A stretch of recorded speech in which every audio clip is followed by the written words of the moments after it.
এই ছোৱালীজনীক চিনি পায়নে? আপোনালোকৰ সন্মুখত বাটে কাটি ঘূৰি ফুৰা বহু পাগলী ছোৱালীৰ ভিৰত থকা এইজনীও তেনে এজনী পাগলীয়ে।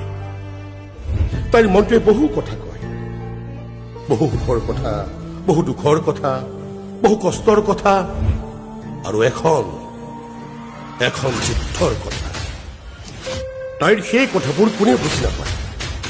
মই কিন্তু বুজি পাইছো বাবেই বহু সাহসেৰে, বহু মৰমেৰে আৰু বহু সংকল্পৰে আয়োজন কৰিছো মীনাক্ষীৰ সংগীত সন্ধিয়া।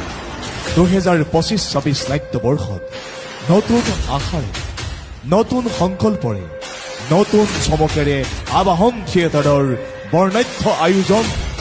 জনপ্ৰিয় নাট্যকাৰ অভিজিৎ ভট্টাচাৰ্যদেৱৰ ৰচনা আৰু পৰিচালনাৰে মীনাক্ষীৰ সংগীত সন্ধিয়া। মীনাক্ষীৰ সংগীত সন্ধিয়া